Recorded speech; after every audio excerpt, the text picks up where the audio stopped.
everyone. So Trudeau did surf in November? Somebody needs to confirm for me whether you can surf in November in Tofino. Is this something that people do? Like, is this really? I don't know. But anyway, here's a Twitter account saying that on November 1st, Justin Trudeau flew the Prime Minister's Boeing 767 to Tofino for a weekend of surfing.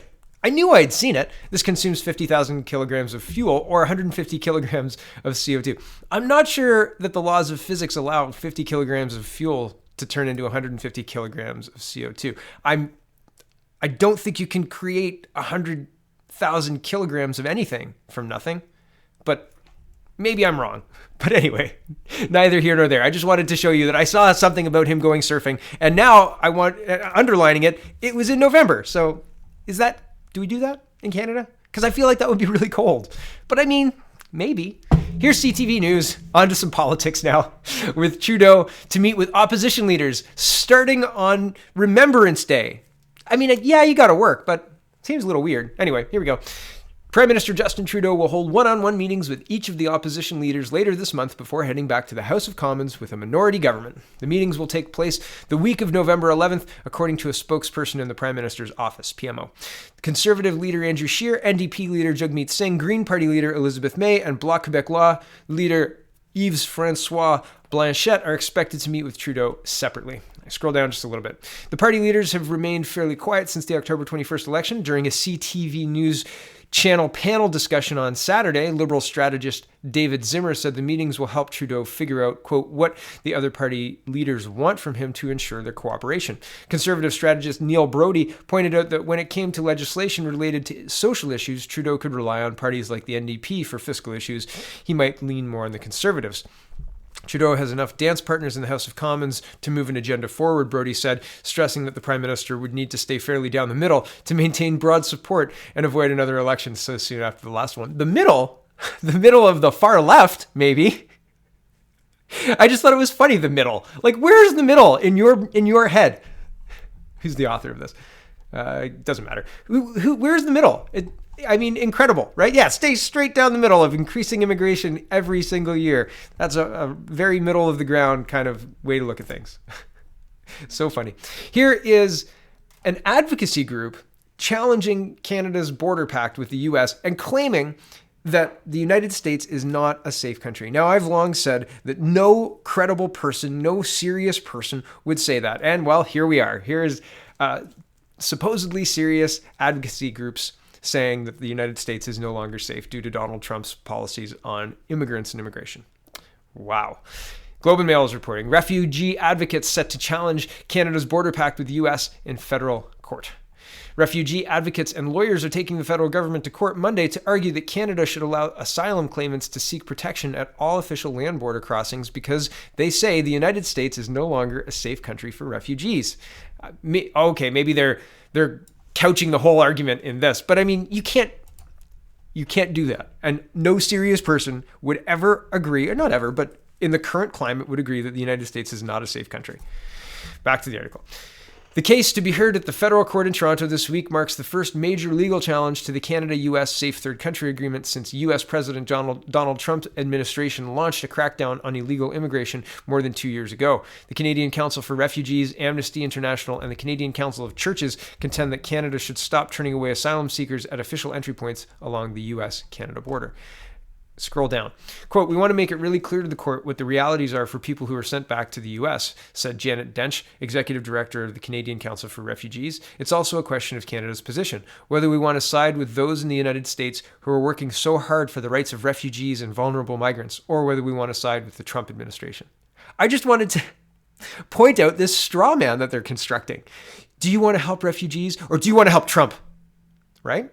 With the average Canadian's not going to see through that. They're not going to look at that further than, yeah, Trump man bad.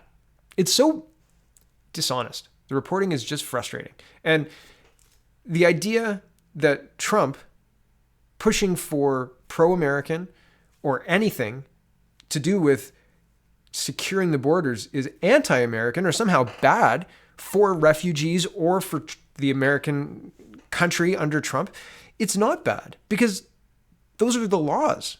It would be like saying, yeah, but murder's really an okay thing to do if the person being murdered deserved it. That guy was a bad guy. He deserved to be murdered. Why are we obeying these laws? These laws are silly. They're for people who didn't deserve to be murdered. This guy clearly deserved to be murdered. Right? I mean, it just doesn't make sense to pick and choose the laws that you want to follow. You're not allowed to enter a country illegally. People are entering the country illegally. Do you solve the problem? Which is what Trump's trying to do with his wall and his crackdown on illegal immigration because it's illegal?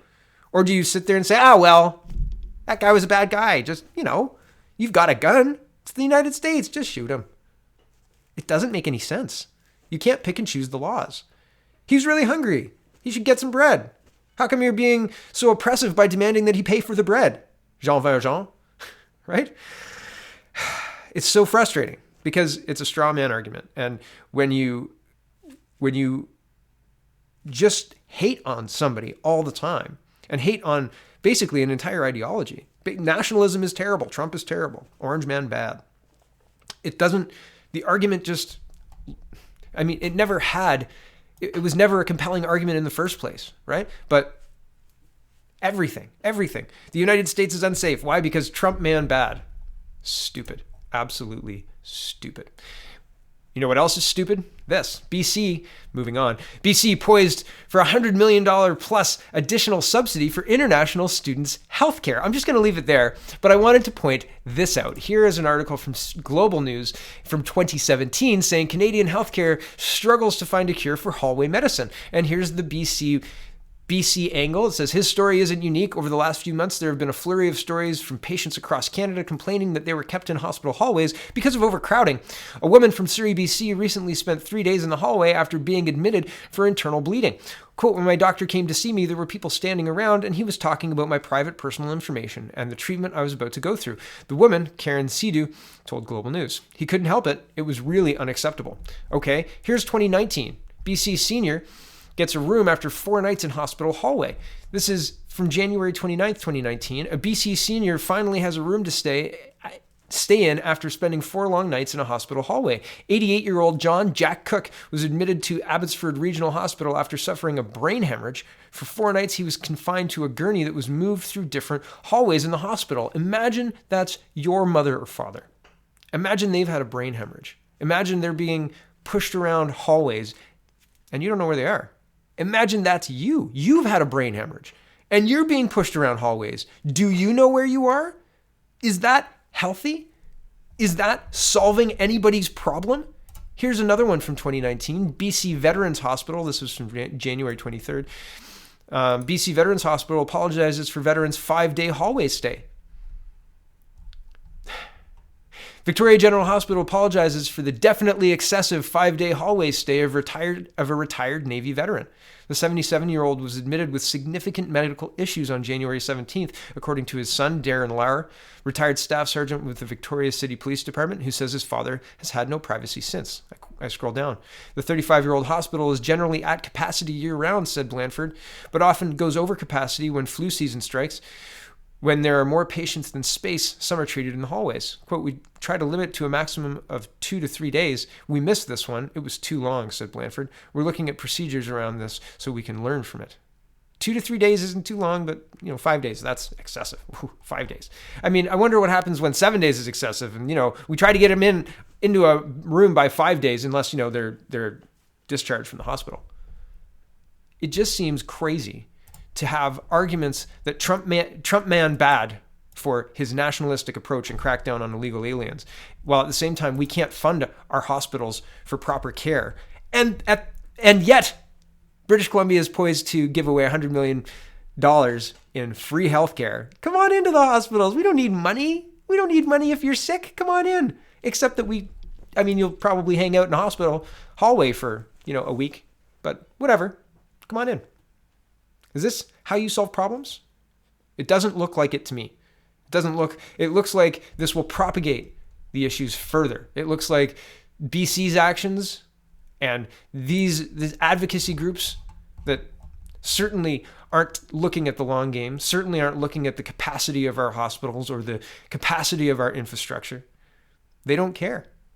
They want to welcome everyone, and who cares about the consequences? Because virtue signal away. Welcome to Canada, everyone, a post-nation state where everybody's welcome and nobody can pay for it. Thanks for watching, everybody. Check out CanadaPoly.com and have a wonderful, wonderful day.